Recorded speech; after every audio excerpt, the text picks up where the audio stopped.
Hello everyone. This is my second attempt for a game review, and today I'm gonna talk about Elder Scrolls Online. So the background for this is I've been looking for a different game to play that I can hook on to while JGG is fixing PoE. I think I shouldn't have brought that up.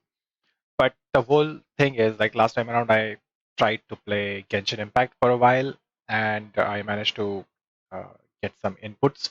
Managed to gather some inputs of my own, and I presented a video.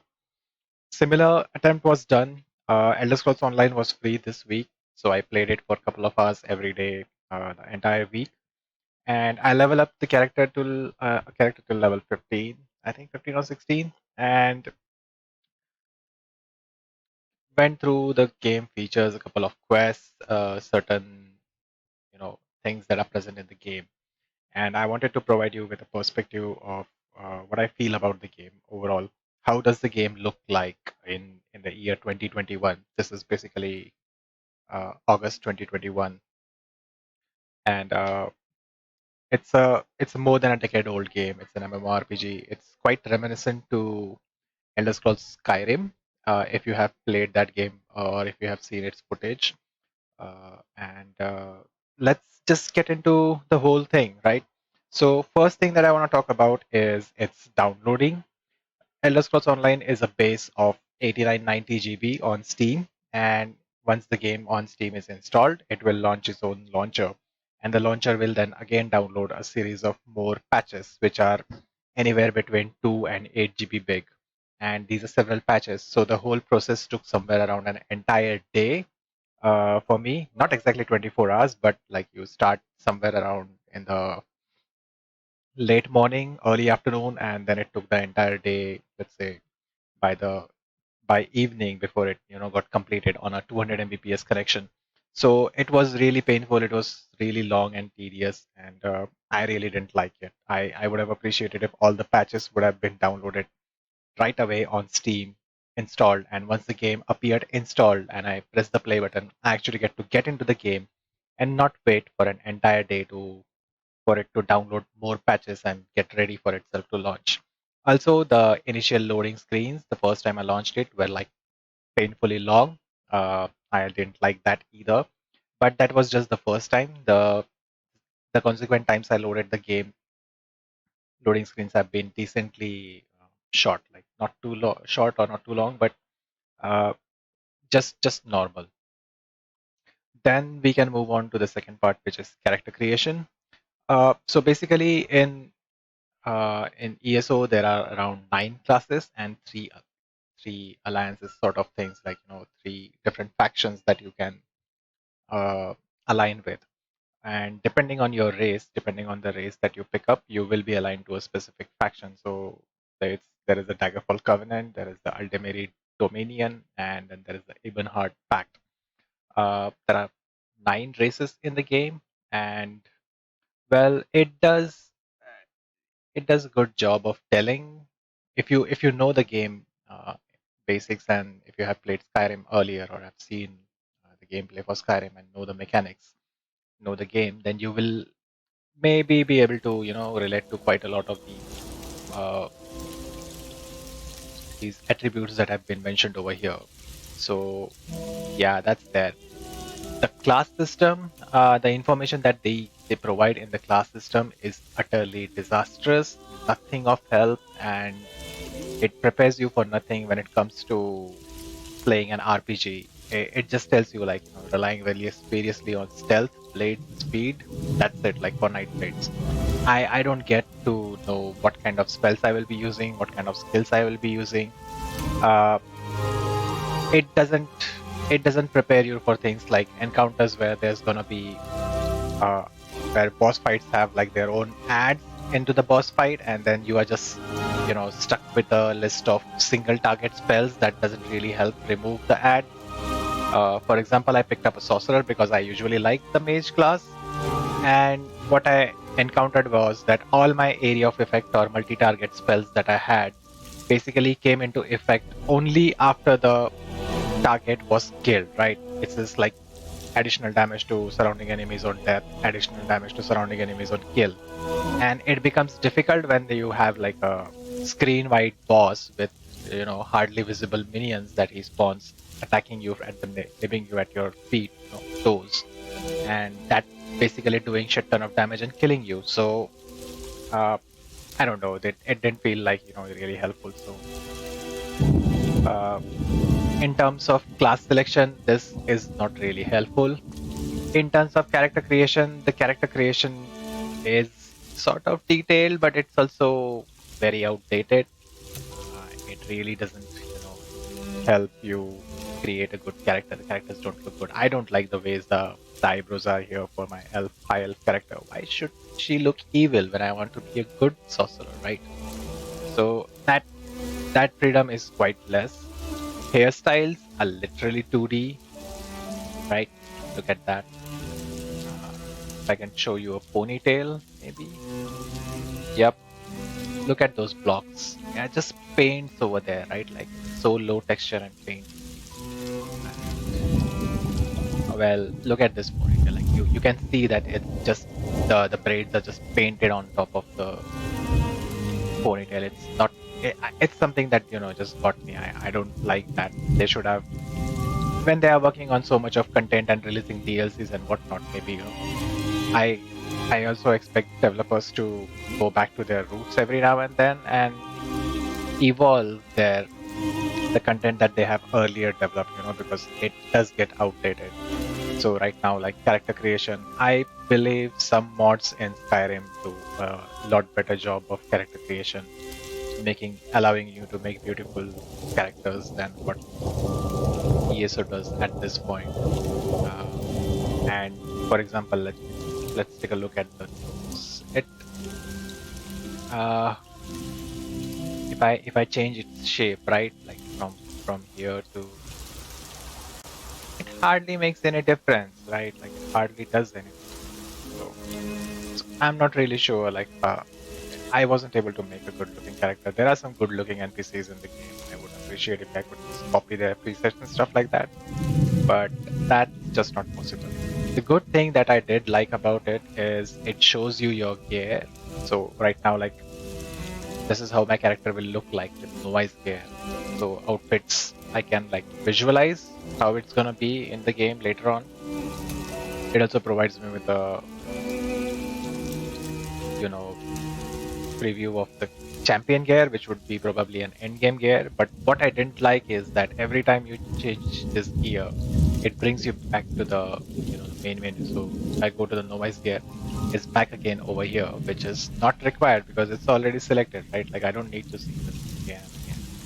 So that is kind of, I don't know why they have this, but it sort of bothered me when I was switching between different gears while changing different presets, because I had to keep going back and forth every time I did that. So that was it, being more of a convenience and a good thing. It ended up being more of a nuisance to me, and I definitely wasn't sure with the character that I developed.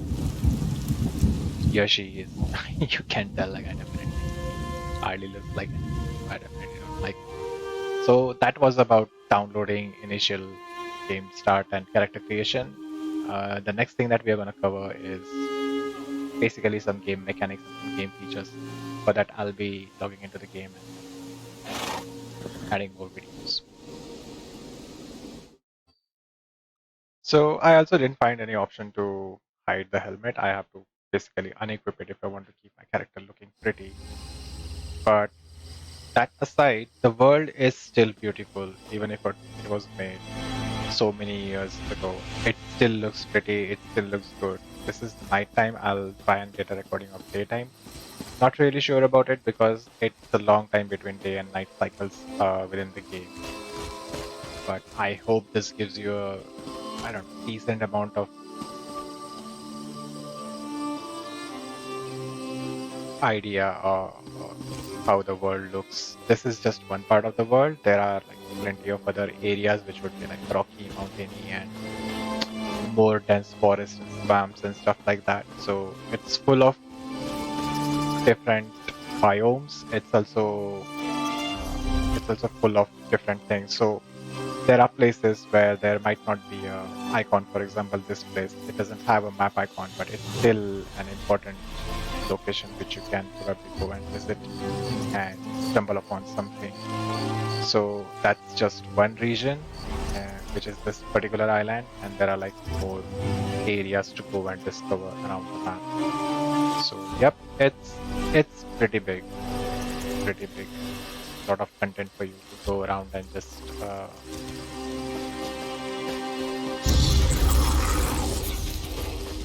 explore. Now, about combat.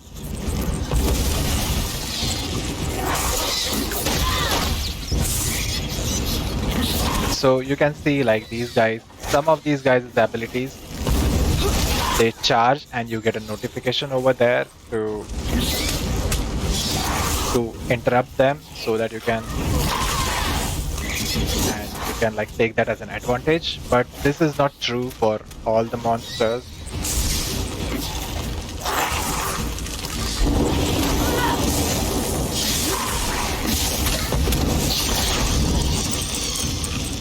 So this is not true for all the monsters, and some of their abilities will not be telegraphed or conveyed to the player clearly, and you will not know what to do and what not to do.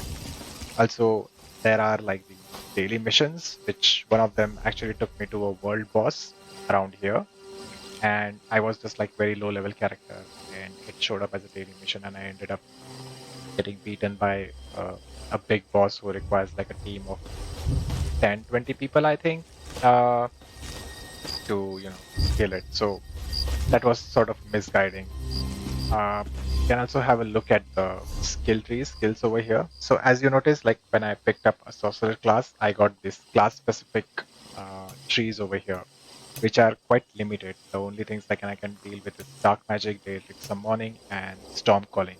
I thought if I pick up a sorcerer, maybe I'll be able to do some good combinations of fire and electricity and ice, but that was not the case. I am only stuck with lightning spells over here. One summoner, one summon, another summon is like way deep into the skill, skill progression, and then some dark magic, which I am not really sure if I should be using or not, because I actually wanted to be a good character. I don't know. I'm not dark elf to use dark magic, right? But apart from these, you also have your weapon-based skill trees as well, right? It's not exactly a tree; it's just a skill line ladder, and based on the armor that you use, it goes the same. I'm not really sure if just because I picked up a lightning staff because that was the only option to pick up as a first weapon, I ended up with storm calling, or if that's actually the only tree available. Maybe if I still wonder if I would have picked up a inferno staff or a ice staff, it would have been a different tree. But apart from that, there are also skill points that can be spent in world. So this legerdemain is something to do with subterfuging, like hiding and pickpocketing and lockpicking and stuff like that. Something which I would really like, but again, like it's blocked behind things. I tried to pick up logs, but I was not really able to get a lot of opportunities. There are guards patrolling in cities all over the place, and there are hardly any places where you can hide. Plus, you get easily detected, and you have to invest points over here to be able to not get detected. Another thing that I disliked is that in order to fill soul gems, people who are aware of the mechanic, you need to fill up empty soul gems with souls of slain enemies so that you can use those gems to charge your weapon enchantments and armor enchantments. It's also soul gem is also allows you to revive yourself on spot. Otherwise, you have to spawn back at the waypoints or teleport portals which are there throughout the game map. Apart from that, you also have to join certain guilds, and guilds will provide, like the Fighters Guild and the Mages Guild will provide their own set of active and passive abilities that you can invest into. And this is something that I don't like because casting Soul Trap to be able to capture souls will forces me to trade off one of my, damaging abilities. It does damage on its own, but it's something more of a utility spell where you just want to do an additional measure, additional step that ensures that the killed enemy's soul is trapped rather than being a whole and soul damage reliant ability. So that kind of bugged me a bit, and then this bugged me a bit. Another thing that bugged me is also crafting skills. And if you notice, like there is this ability where you have to spend a skill point if you want to start noticing ingredients, right? So if I hadn't spent an ability in being able to detect this ingredient, I wouldn't have never noticed this ingredient being over here, this collectible over here. So first thing is that they don't tell you what kind of abilities you will be using. On top of that, there are these certain set of abilities that are going to be there, which are additional, which doesn't have to do anything, which has nothing to do with your uh, combat, your fighting, and you still might want to, invest into them. Because things in armor are not really going to help you with doing damage. They're just for defenses, and I'm not really sure how much defenses matter in this game. So far, they haven't. I've been just being okay with whatever I have got. And then you also have got points to invest in other things like these. And on top of that, you want to points to be invested in just spotting resources. Hello, come on, like that's not really fair, right? I should be able to just find resources without wasting my skill points, which are not even generous, right? Like other games often provide you with 2 or 3 skill points at level up, but ESO you do get skill points, additional skill points at 5, 10, 15, 20, something like that. But I still feel like if I would have been given a clear overview before I started my character about what am I dealing with and what kind of things I will be investing into, maybe I would have, planned out a better character with better skills. So right now I have skill points spent all over the place, and I'm not even using all of these abilities, right? I'm not able to use them. So it looks like a waste of a character, which again, like,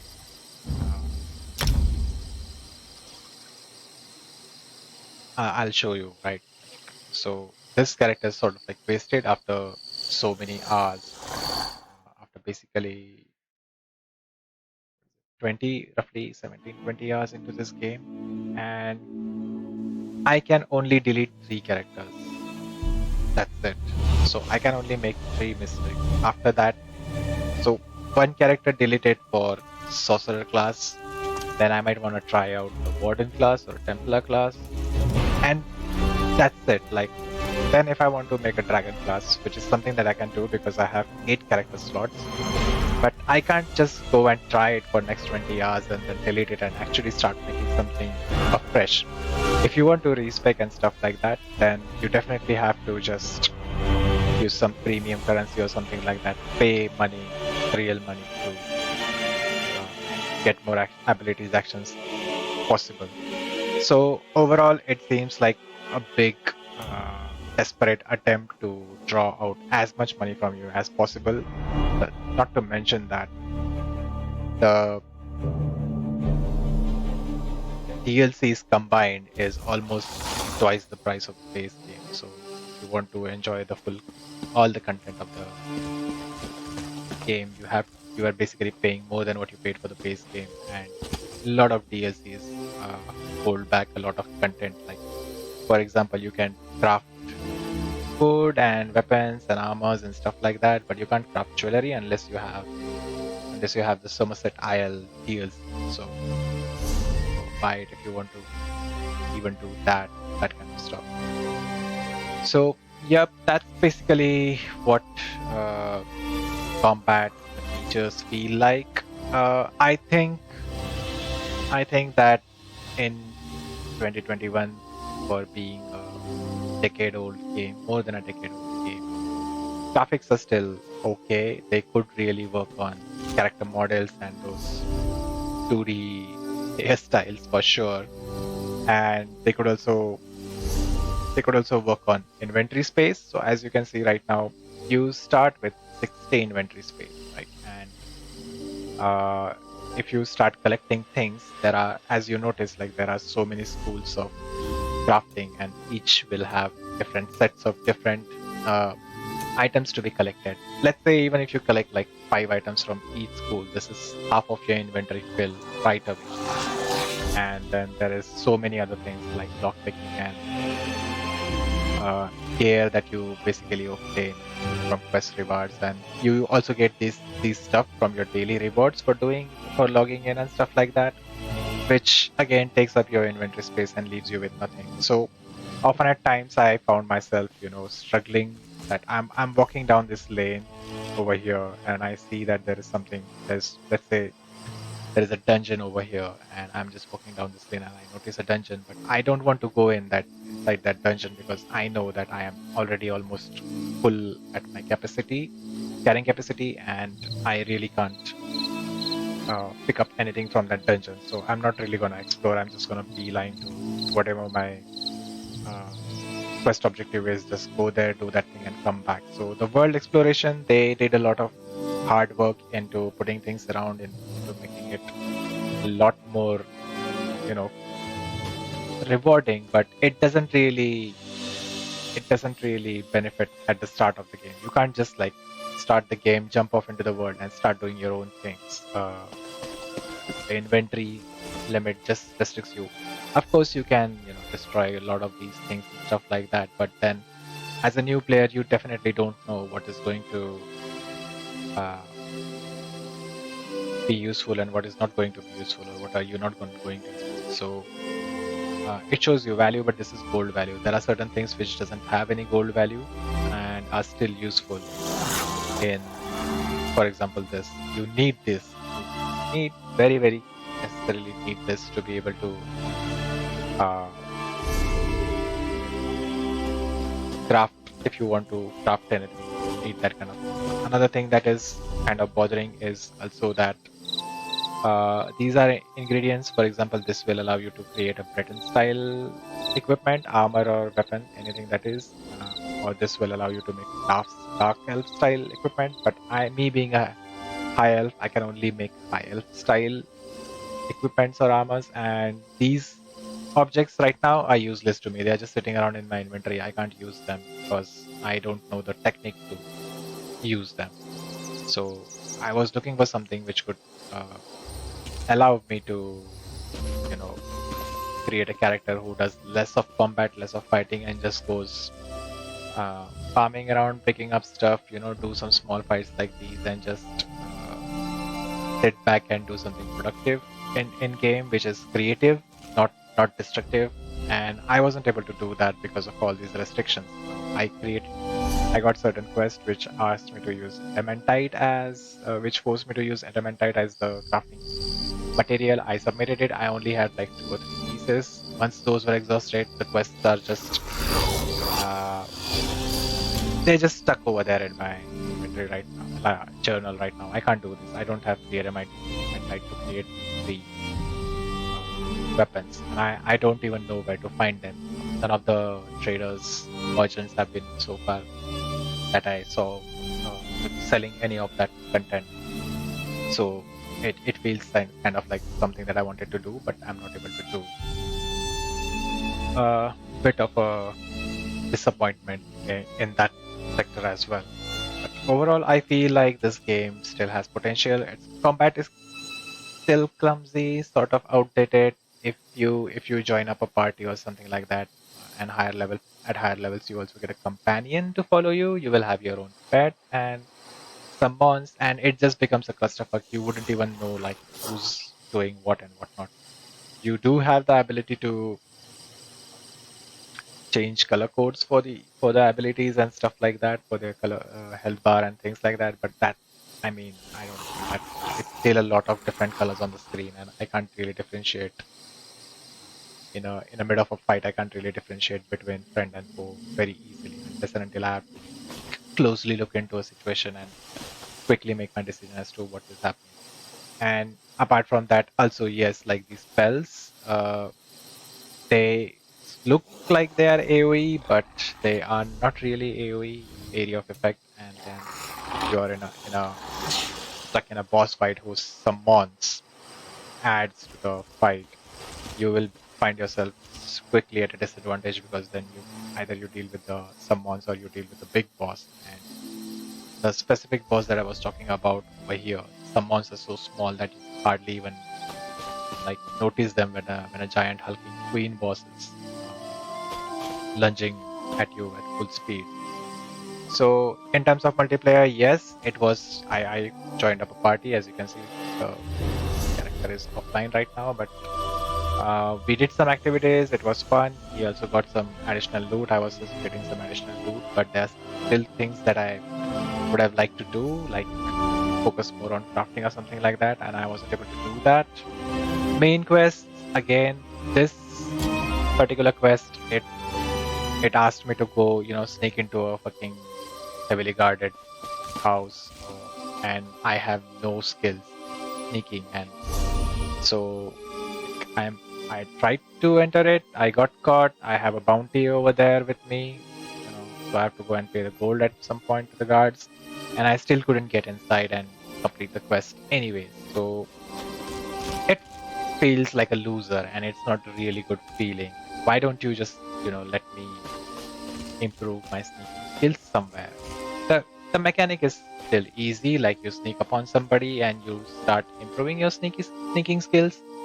That is there, but as a mage, I really didn't get that opportunity. And then that being an objective, so as you can see over there in the journal, the optional objective is to avoid killing anybody. That is only possible if you sneak in, and forcing me to do something like this kind of like bugs me out because now I can't do it. So in parties, game feels a lot better than in solo. Yeah, right. I have to invest that point, otherwise that thing would just not flow, and I would not get that. So yeah, I really don't like it. But in parties, it feels good if you have a bunch of friends to play with you.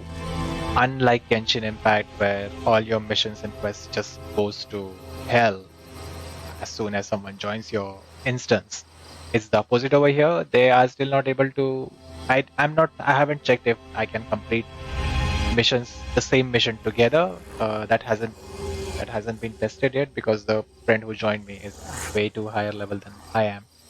So our missions or our quest lines don't really match anywhere.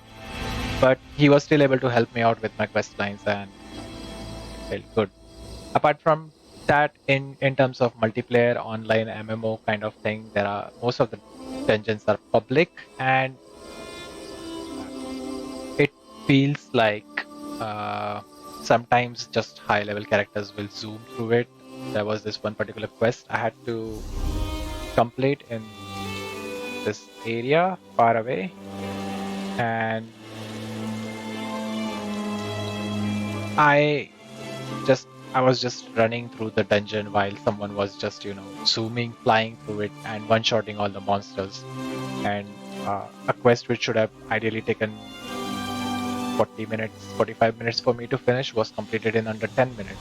Everything done by these people. I didn't even get to land a hit on a lot of half of the fights, I guess. So that's there. Like, it's not your personal instance when it comes to these things.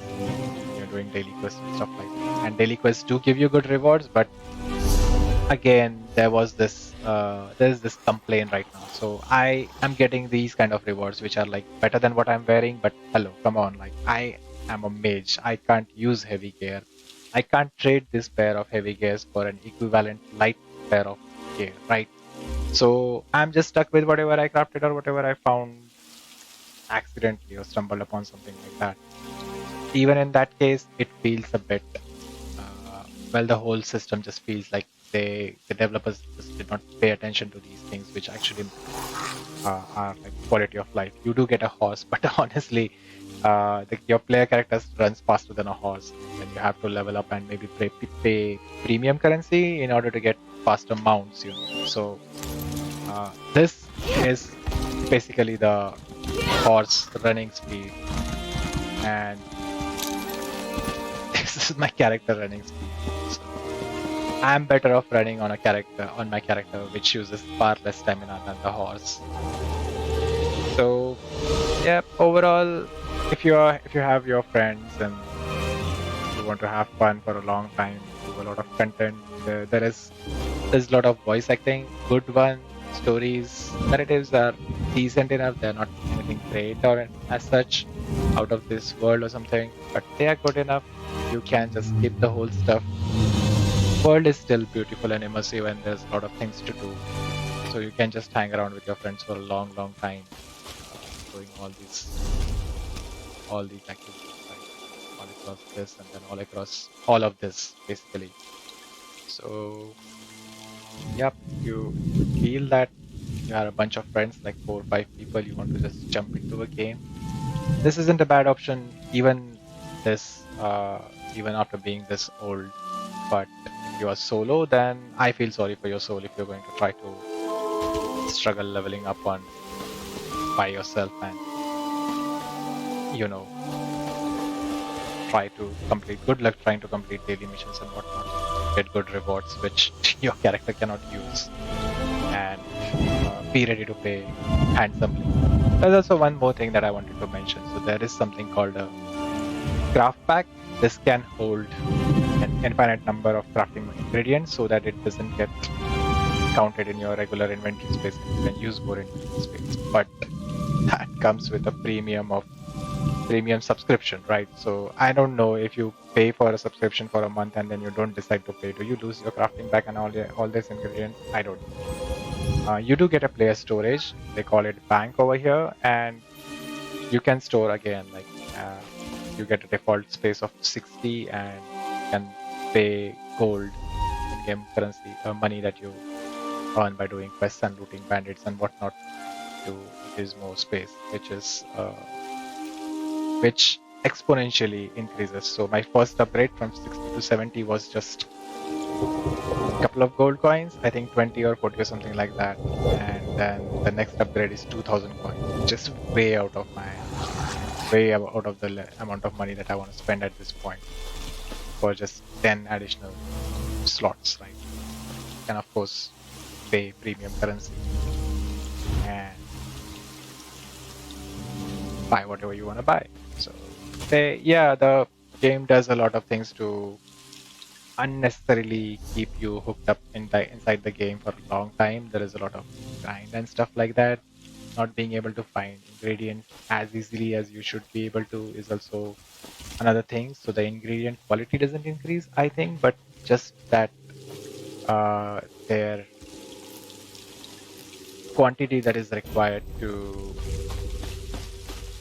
create a material increases. So if you want to create a higher tier material, you just have to go around looking for longer lengths around the world and collect more material to be able to craft better gear. So yeah, it's a lot of grind and not really time friendly. If you really don't have anything else to do and if you really want to spend time into something, this might be your catch. You can make your decision. It's good in certain aspects, but it's also not that great. You can definitely improve in a lot of areas. I hope this video kind of help you out in figuring out the game and its mechanics and features. If you would like to see such more content, please do leave a comment so that I know if there are any improvements or any specific information that you were looking for and was not covered by me. Please mention it in the comments and I'll make sure to add those in my future videos.